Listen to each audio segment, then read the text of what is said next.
Catalina Corbalán, soy dibujante y autora de cómics. Entre mis obras están El juego de la bruja, La cocina vampiro y La colina de los cómics. Ahora vamos a hablar un poquito sobre mi proceso, sobre lo que es el pintado tradicional, así que vamos a hablar un poquito de eso.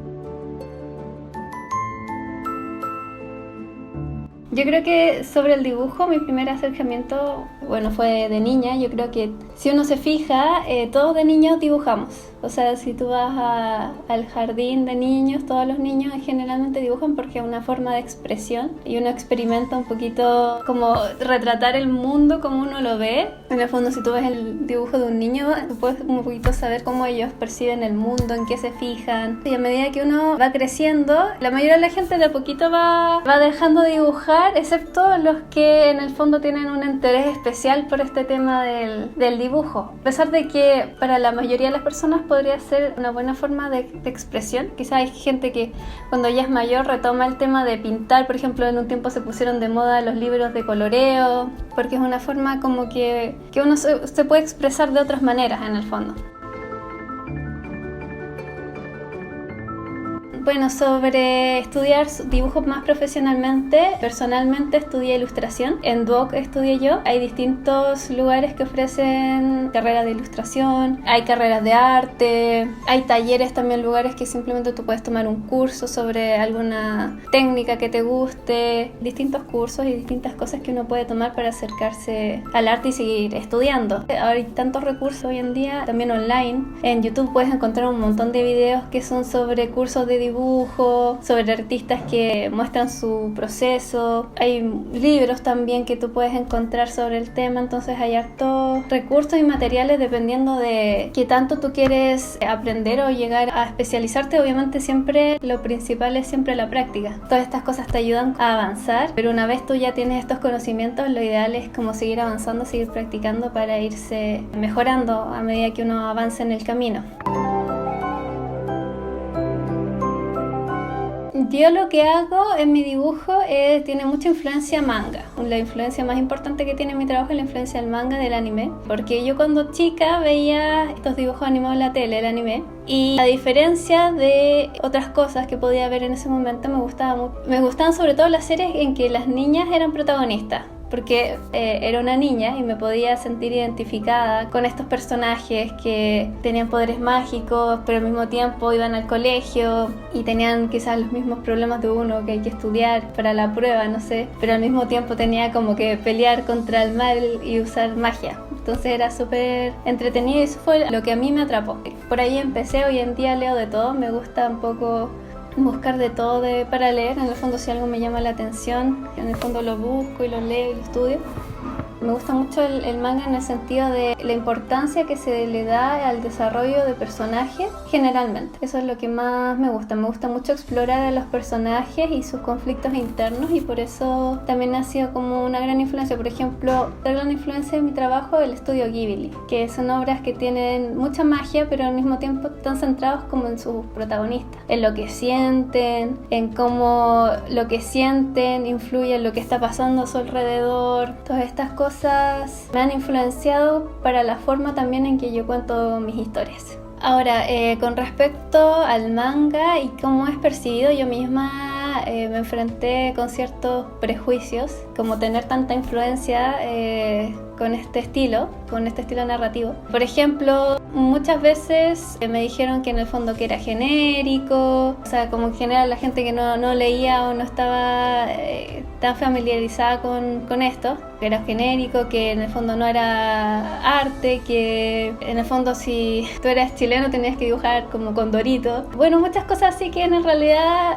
en su momento igual me dieron que pensar, porque uno decía, ¿podré seguir, o sea, dedicarme a esto haciendo todas estas cosas que me dicen? Yo creo que al final eran más que nada prejuicios, porque al mismo tiempo yo veía personas que dibujaban, no sé, más al estilo con influencia europea o influencia de los cómics de Estados Unidos, pero claro, ahí no había problema. Yo no veía que hubiera tanta crítica a otros estilos. Entonces yo decía, al final esto es un prejuicio, porque todos sabemos que hay grandes artistas del cómic reconocidos mundialmente y que son manga. Claro, y justo ahora, sobre todo en los últimos años, yo he visto que ha habido un boom de este estilo, que la gente busca este tipo de historias, busca porque en el fondo es muy interesante lo que yo contaba que me gusta a mí, que es el desarrollo de personajes y los conflictos internos. ¿Por qué? Porque nos ayuda también a nosotros reflexionar sobre nuestros propios conflictos en nuestra vida y ver a estos personajes con sus propias cosas y cómo ellos resuelven sus conflictos. También nos ayuda a nosotros pensar sobre nuestras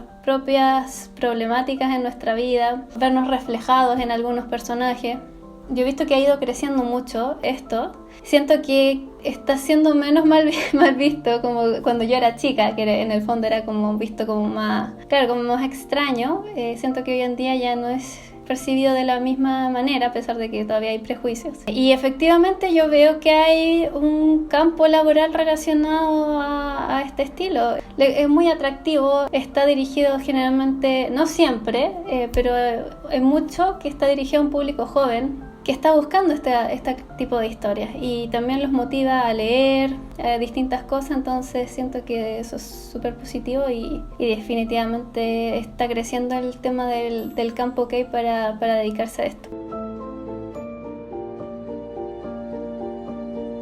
Con respecto a mi estilo, claro, al principio cuando era pequeña lo que hacía era copiar los dibujos animados que me gustaban en la tele y copiaba los dibujos lo mejor que podía y hacía historias con estos personajes, los mismos que veía en la televisión en los dibujos animados. Copiaba, los dibujaba y hacía mis propias historias con estos personajes. Después fui avanzando, como explorando distintos artistas, distintas cosas. Yo creo que por un buen tiempo como que lo que más hacía era imitar. Fue súper importante este proceso de imitar lo que yo veía, porque fui aprendiendo muchas cosas distintas de distintos artistas. Cómo este artista, por ejemplo, muestra esta escena. Por ejemplo, pone la cámara en un ángulo desde abajo. Yo dibujaba y copiaba eso. O cómo este artista dibuja el cabello, cómo le hace los brillitos del pelo, cómo los crea. Distintas cosas, los pliegues de la ropa. Yo veía esto y lo copiaba y fue una etapa de un proceso de aprendizaje. Y después vino ya una etapa en el que yo empecé a estudiar y me fue muy útil estudiar figura humana, porque ahí ya yo podía saber lo básico del dibujo y de ahí tener una base para empezar a como tener mi propio estilo, porque es excelente obviamente empezar copiando a tus artistas, pero por ejemplo si un artista hace ciertas cosas de determinada manera, quizás ellos ya estudiaron como lo básico del dibujo y ellos hicieron su propia forma de simplificación de cómo se dibuja una persona. Entonces al tú saber también lo básico, saber cómo es, por ejemplo tú dibujas una persona tal cual es, ahí ya tú puedes tomar eso y transformarlo y editarlo para hacerlo como a tu manera y en tu estilo, en tu forma de expresarse. Por ejemplo, tú lo vas a simplificar de tal manera, pero eso es un proceso que no va de un día para otro, es un proceso que tú vas probando distintas cosas y vas viendo con qué te sientas cómodo, qué es lo que más te gusta de tu forma de expresarlo, y vas tomando cositas quizás de aquí. Ahora ya no tomas, por ejemplo, voy a dibujar igual que este artista, pero tú dices, me encanta cómo este artista entinta el pelo, voy a tomar eso. Me encanta cómo este artista en cuanto a cómic hace como unos planos como en que muestra como todo el entorno, por ejemplo, voy a tomar eso. Me gusta cómo este artista dibuja las sombras, voy a tomar eso. Y vas mezclando y quizás ahora vas a tener como un artista sombrea, pero ahora no tienes como en tu obra solo de un artista, sino que tienes de 10 artistas mezclados, como 10 artistas lo hacen y tú tomaste algo de esa técnica de 10 artistas distintos y al final como que tienes algo propio, porque en el fondo mezclaste tantas cosas, de observar tanto, que en el fondo vas creando tu propia manera de expresarte según lo que tú vas aprendiendo en el tiempo. Entonces eso es súper interesante, porque muchas veces me hacen esa pregunta: ¿cómo creas tu propio estilo? Y en verdad ha sido como algo como muy en el tiempo. De hecho, mi estilo va cambiando todo el tiempo. Yo veo dibujos más antiguos y se nota el cambio porque en el fondo yo voy descubriendo nuevas cosas de que digo como, me gustaría hacerlo así ahora. Me gustaría hacer el brillo de los ojos de esta manera. Me gustaría hacer las sombras de esta otra manera ahora. Y las voy integrando de poquito y a la vez mi estilo se va transformando a medida que yo también voy cambiando como mis gustos, las cosas que me interesan. Entonces, por lo menos para mí ha sido algo como súper como cambiante y siempre una forma como de aprendizaje y de autoconocimiento en el sentido de ver como qué es lo que más me gusta en ese momento como para expresarme. Entonces, claro, a las personas que están buscando su estilo yo les diría como paciencia, estudien mucho a los artistas que les gustan, estudien mucho dibujo básico y con el tiempo van a ir formando su propio estilo y lo más importante es que hagan lo que a ustedes les gusta, como que si a ustedes les gusta hacer como el ojo de cierta manera, háganlo así y después si quieren ir transformando eso, no es necesario que partieron con esto, es que se queden con eso, sino que puede ir cambiando con el tiempo. Hay artistas que en el fondo encontraron su estilo y se quedaron con eso y eso también está súper bien, pero sobre todo si tú estás partiendo creo que es súper importante darte un espacio como para explorar y ese sería mi consejo para los que están buscando su propio estilo. Con respecto a la práctica, cuando tengo tiempo por lo menos, lo que más trato de hacer es estudios de figura humana. O sea, busco referencias, por ejemplo en Pinterest busco referencias como de poses. Entonces voy dibujando las distintas poses que sean como dinámicas, estudiarlas, por ejemplo, que me queden en el fondo parecido a estudiar, por ejemplo, la ropa, cómo están los pliegues de la ropa, cómo es la pose, y estudiar y dibujar eso, harto de eso, cosa de que yo vaya adquiriendo más habilidad, más práctica, cosa de que también mis dibujos, no siempre teniendo referencias, pueda hacerlos también y adaptar distintos ángulos, distintas poses. Ahora, siempre está bien usar referencias, y es importante de repente usar referencias, sobre todo cosas que uno no está tan familiarizado en hacer. Por ejemplo, siempre va a haber cosas que a uno le va a costar más. A mí me cuesta mucho lo que es dibujar vehículos. Todo lo que es vehículos, bicicletas, autos, barcos, todo eso me cuesta mucho. Claro, yo he practicado dibujar esas cosas, pero como que de memoria no me van a salir. Entonces, obviamente ahí cuando tengo que dibujar esas cosas siempre recurro a referencias en distintos ángulos, generalmente de lo mismo, para entender un poco la volumetría del objeto y poder dibujarlo. Entonces esto también es un buen ejercicio. Yo cuando quería aprender a dibujar naturaleza, árboles, iba a los parques y tenía un árbol al lado mío y dibujaba ese árbol, dibujaba la planta que estaba ahí, dibujaba el pasto. Si quería dibujar animales, veía los animales que estaban en el parque y los empezaba a dibujar. Dibujar de lo que uno está viendo, como yo decía, del estilo, es súper importante porque después tú lo puedes editar, puedes dibujar de la manera que tú quieras. Pero como ya lo entendiste en la vida real cómo funciona, va a ser mucho más fácil que tú lo dibujes y lo apliques a tu manera. Entonces estar dibujando y practicando como de la vida real, por lo menos para mí, ha sido súper útil.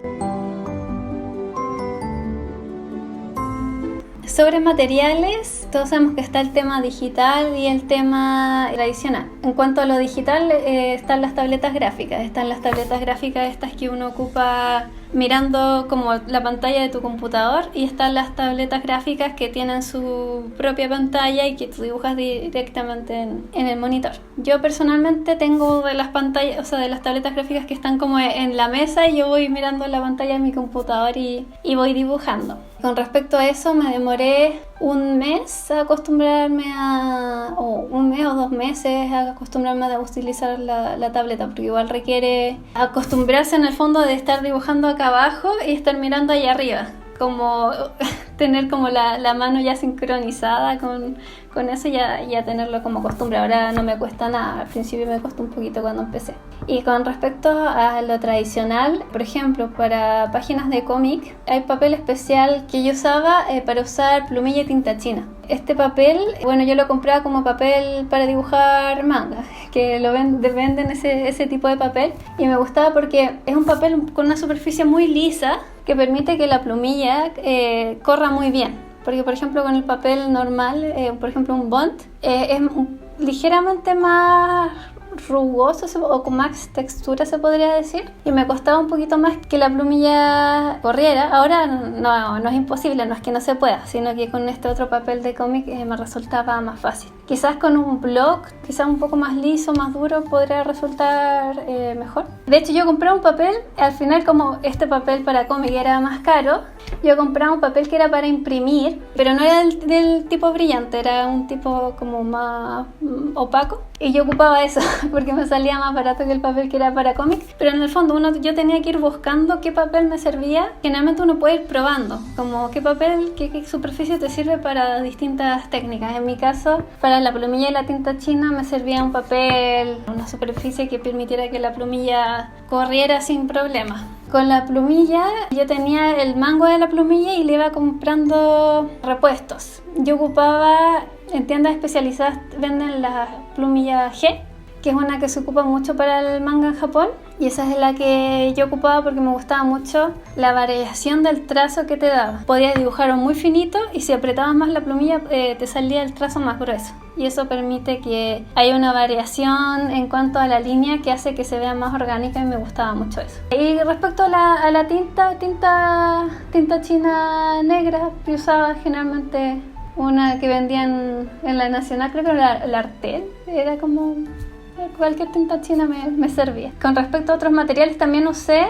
un lápiz que era punta pincel, que en el fondo era finita, y si tú la recargabas también, lo mismo que la plumilla, te hacía el trazo más grueso. Ahora, nunca el trazo era tan fino como el de la plumilla. El de la plumilla era siempre el que me daba el trazo más fino, pero también era una buena opción este otro, sobre todo cuando tenía que dibujar cosas de manera más rápida. Habían menos accidentes con ese lápiz que con la plumilla de la tinta china, porque lo que tiene la plumilla de la tinta china es que de repente te gotea una gota de tinta en medio del dibujo, y bueno, después había que estar arreglando ese detalle, o yo tenía que poner la tinta de la tinta china con masking tape pegada a la mesa, porque siempre me pasaba que si no, que la pasaba a llevar y la botaba. Entonces, claro, este otro lápiz me aseguraba que no iba a tener esos problemas. Ahora, si quiero comparar, me gustaba más el resultado de la plumilla y la tinta china, que también se demoraba más en secar. Entonces también tenía que tener cuidado de no pasar la mano y correr la tinta. Pero son cosas que uno va aprendiendo con la práctica, y uno aprende después a evitar todos esos pequeños contratiempos que uno puede tener con los materiales. Otra técnica que me gusta mucho a mí, por ejemplo, sobre todo para hacer las ilustraciones para el cómic o las portadas, me gusta mucho usar acuarelas. Es una de mis técnicas favoritas. Para eso necesitas acuarelas. Yo al principio empecé como con unas de tubito, pero las más baratas de tubito. Empecé con eso. Necesitas un mezclador, necesitas pinceles de distintos grosores, masking tape, quizás un tachito para el agua.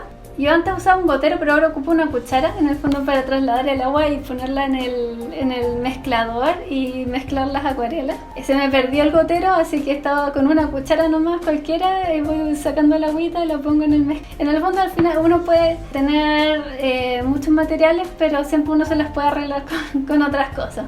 Y papel de acuarela, muy importante. Cualquier papel no te sirve. ¿Por qué? Porque la acuarela se trabaja con agua y necesitas un papel que soporte que tú estés pasando varias capas de agua. Y hay papeles que si tú los ocupas de esa manera se te van a romper o se van a arrugar mucho.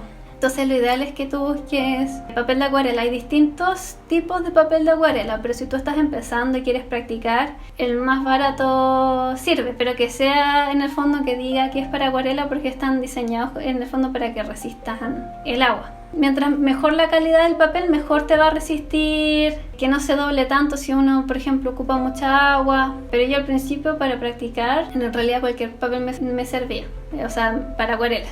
Y eso sería como los materiales que ocupo para la acuarela. Justo acá tengo, por ejemplo, un dibujo que hice para la colina de los tordos, que está pintado en acuarela.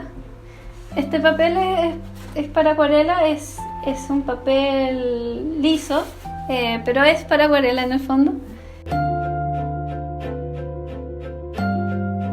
Lo que me gusta mucho de la acuarela es que los degradados entre colores que tú puedes hacer los encuentro muy bonitos, porque en el fondo tú estás trabajando como con agua, y tú vas metiendo distintos colores. Por ejemplo, aquí tengo una variación entre naranjo y amarillo, y eso yo lo hice en el fondo aplicando esos distintos colores y se van mezclando, y distintas cosas que en el fondo tú vas poniendo las capas de color y encima vas poniendo otras capas de color una vez el color se seca.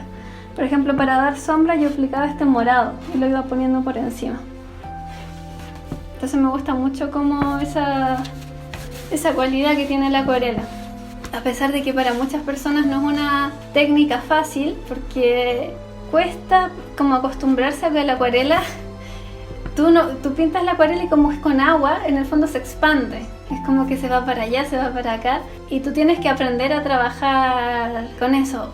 Otra técnica que se usa hoy en día, que te da como más o menos un look parecido a la acuarela, son los marcadores marca Copic, creo. No sé si hay algún otro marcador que te dé un resultado parecido, que lo ocupan mucho para imitar la acuarela y son más fáciles de ocupar en el sentido de que no tienes el tema de que se te van a desparramar. Cuando yo hablo de desparramar con la acuarela es que tú pones un color y de repente pusiste mucha agua y se te expandió mucho el color.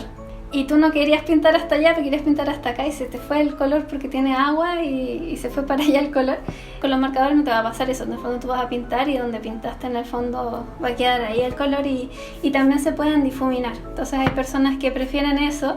Igual el resultado es súper bonito. Lo que puedes llegar a hacer con esa clase de marcadores es súper bonito. Personalmente me gusta más la acuarela, pero de repente si no quiero, porque igual es tiempo el tema de poner los materiales que necesito, el agua, los colores, tengo que hacerme los colores, porque en el fondo tengo los básicos quizás, y me hago los colores y luego pintar cada capa de acuarela y tengo que esperar a que se seque para poner otra capa de color. Entonces es más demoroso, pero a mí me encanta el resultado y siento que queda muy bonito. Pero igual cada quien tiene cosas como sus técnicas con que está más cómodo, y es bueno probar distintas cosas y ver qué es lo que te gusta más a ti. Bueno, como desde chica a mí me han gustado los mangas, yo veía que varios tenían como cierta forma de coloreado que en el fondo se notaba mucho esta como mezcla de colores. Porque tú ves una acuarela y generalmente tú puedes notar que es una acuarela. Como que es fácil de identificar si a ti te gusta el tema y ya conoces un poquito de la técnica, es fácil decir, esto es una acuarela. Y yo cuando chica veía las portadas de los cómics y yo asumí que eran acuarela. Ahora sé que muchos de esos que yo creía que eran acuarela eran con Copics, marcadores Copics, que dan un resultado parecido a la acuarela. Ahora sí, hay artistas que sí ocupan la acuarela para pintar también las portadas de sus cómics. Pero yo de chica no conocía estos marcadores, así que yo quise buscar lo que yo pensé que en el fondo era esta técnica, que me gustaba mucho como los colores, y decidí, dije ya yo todo lo que veía y que me interesaba, yo decía yo también lo voy a hacer. Entonces si veía los cómics que lo hacían en blanco y negro y con ciertos tipos de materiales, yo quería hacer eso, y yo vi que las portadas de los cómics estaban, según yo, en acuarela, así que ahí me metí a aprender acuarela en el colegio, de hecho, y empecé a aprender, de hecho, como autodidacta, como se diría. Al principio no tenía idea de cómo se ocupaban las acuarelas. No sé si habían tantos recursos en ese momento cuando yo estaba aprendiendo. Yo no me acuerdo que usaba mucho YouTube, por ejemplo, para buscar tutoriales, o quizás no estaba tan consciente de que eso existía. Pero claro, como que fui aprendiendo como imitando 100% como lo que se veía en las portadas de los cómics, y tratando de imitar y hacer mis propias cosas. Ahora, también otro acercamiento que tuve a la pintura tradicional fue que yo en el colegio, desde chica, como me gustaba el dibujo, me metía a cualquier cosa como actividad extracurricular que fuera como artística. Yo entraba a eso. Y en mi colegio tenían un taller que era de acrílicos. Los talleres extracurriculares eran como que tú de cualquier curso. Por ejemplo, la básica tenía un taller que era el extracurricular y estaban como distintos niños de distintos cursos en ese taller. Y yo era la más chiquitita del taller, como me entré así muy, muy pequeña, yo no sé, segundo, tercero básico, a pintar con acrílicos. Y ahí empecé como a experimentar mucho con los colores. Bueno, el acrílico es una técnica bien distinta a la acuarela, pero en el fondo ahí aprendí muchas cosas sobre cómo ocupar los colores, cómo mezclarlos para crear los colores que yo quiero, cómo generar texturas. Yo creo que cualquier técnica de pintura que tú aprendas, siempre vas a poder sacar cosas para aplicarlas a otras técnicas. Siempre van a haber cosas en común que tú vas a poder aprender en una cosa y aplicarlo en otra. Ahora, siempre si son técnicas distintas, sí van a haber cosas distintas y nuevas que tú vas a tener que aprender. Pero esos fueron como mis primeros acercamientos.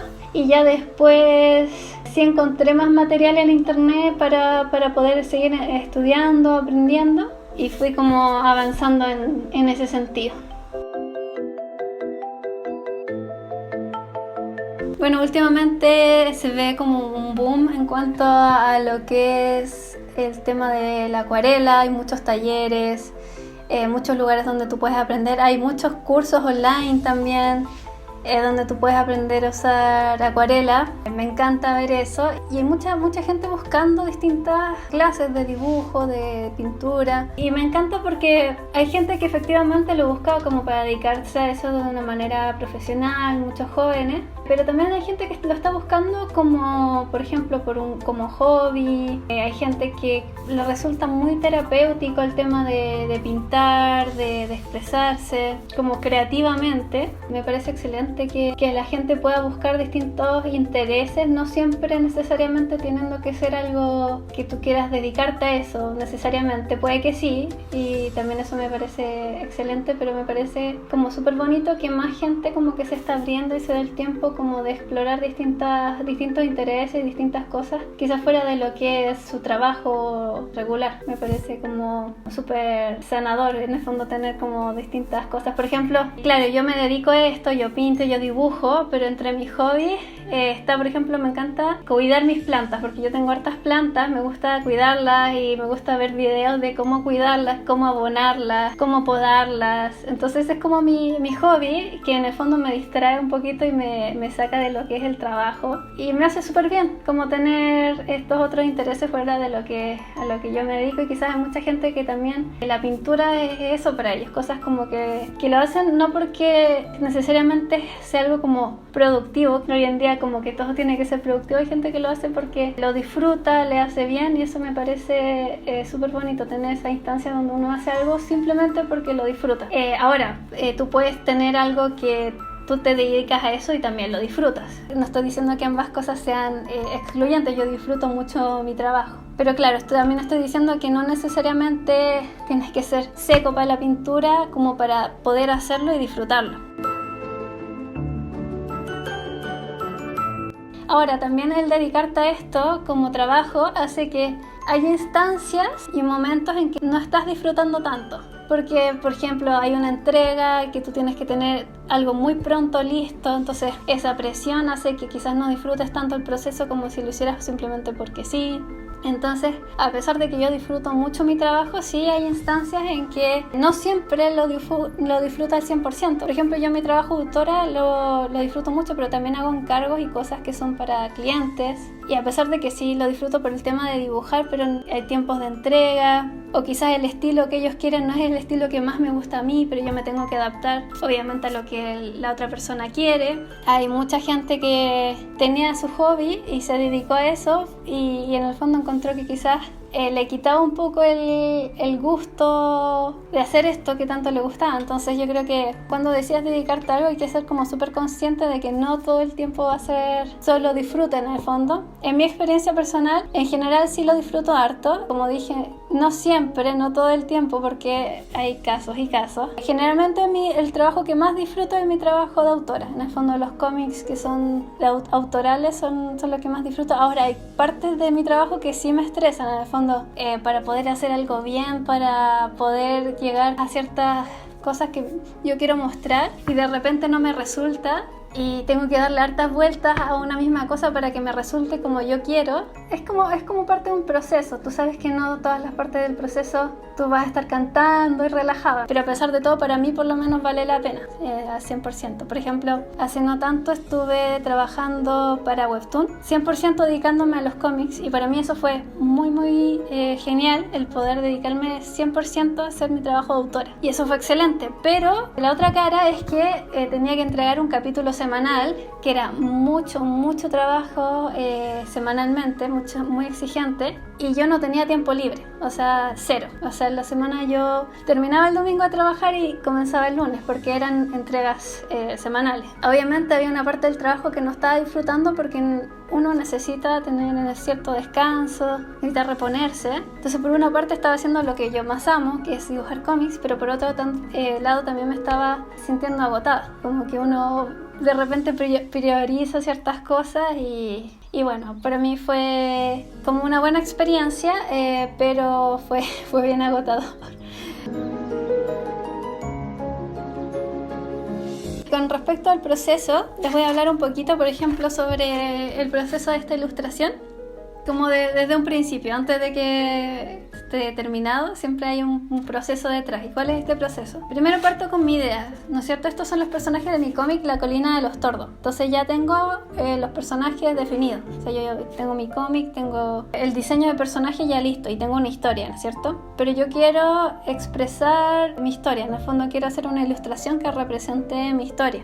Y a los personajes, cómo ellos interactúan entre sí. Entonces, en base a eso, yo creé varios bocetos, varias ideas. Antes de llegar a esta idea, por ejemplo, yo hago una serie de bocetos, pueden ser 3, pueden ser 6, dependiendo de qué tantas cosas se me ocurren. Una vez ya tengo estos bocetos listos, yo decido, yo digo ya, este me gustó, con este voy a trabajar. Y una vez ya tengo ese boceto listo, lo que pasa aquí es ya pasar al dibujo en sí. Porque en el fondo el boceto, como para explicárselo en palabras simples, podría ser incluso dibujos de palito. Pero dibujos de palito que me digan, ya, este personaje está sentado acá, este personaje está sentado acá, por acá atrás hay unos árboles, yo hago como unas rayas para que yo entienda que en el fondo hay unos árboles por allá atrás, este personaje está por acá. Y más o menos están, por ejemplo, sobre un chal, tienen cosas como de picnic y ese es como el boceto en el fondo, que por ejemplo puede ser de este tamaño, chiquitito. Y yo cuando ya tengo eso y ya me decidí entre todas las ideas que tenía por una, yo la paso a dibujo, que en el fondo hacer el dibujo de estos personajes. Y una vez ya tengo el dibujo ya definido, ¿cierto? Como ya va a ser, paso a lo que es el color, en este caso que fue con acuarelas. Pero para pasar a eso, el tema del color, yo hago también un boceto de color. ¿Qué colores voy a usar aquí en mi dibujo final? Y hago un boceto de color por si cambio de opinión. Primero hago un boceto chiquitito también y digo ya, ¿qué colores voy a usar? Por ejemplo, aquí el color principal que decidí usar es el amarillo, que es en el fondo tú donde primero miras, es en ese enfoque de color amarillo. Y eso yo lo decidí haciendo un boceto de color. Entonces hice prueba, por ejemplo, ya le ponía la polera morada a él y no me gustaba cómo quedaba con la polera morada, entonces ya le cambiaba el color. O qué color ocupo que sea como de harto contraste con el amarillo, cosa de que mi amarillo resalte. Entonces ahí hago unas pequeñas pruebas de color y una vez ya tengo eso decidido como la paleta de colores cuando es prueba de color no me refiero a pintar como está pintado acá, me refiero a tirar unos colores encima del boceto y ver qué resulta, en el fondo así como rayando y viendo. Una vez ya tenía eso, ya pasé a pintar con la acuarela y ahí ya le doy detalles, le doy sombra y me dedico a lo que es terminar el dibujo. Bueno, el proceso tiene que ver con que yo también tengo como el storyboard, que también es el boceto de mi página. También es muy parecido en el sentido, excepto del tema del color, es muy parecido en el sentido de que yo comienzo con mi boceto, paso al dibujo y del dibujo paso al entintado, que es en el fondo tengo mi dibujo a lápiz mina y con mi plumilla tinta china o con mi lápiz pincel paso en el fondo por las líneas y las voy marcando y voy entintando mi dibujo y ahí ya tengo mi página lista. Ahora, otra parte del proceso también era que yo, una vez ya tenía estas páginas listas, yo las escaneaba al computador para tenerlas digital y lo que yo hacía era aplicarles tonalidades de grises para darle de repente algunos toques extra a las páginas y darle más profundidad en algunas partes y más matices. Y finalmente ya agregaba lo que eran los diálogos, los globos de diálogo, los diálogos y ahí ya tenía mi página lista. Y ese sería más o menos el proceso tanto como para las ilustraciones de color como para las páginas de cómic. Bueno, chicos, muchas gracias por la atención. Espero que les haya servido, que hayan aprendido harto. Y los dejo súper invitados a buscar mi cómic La colina de los tordos en la página de Golo Editorial. Chao, chao.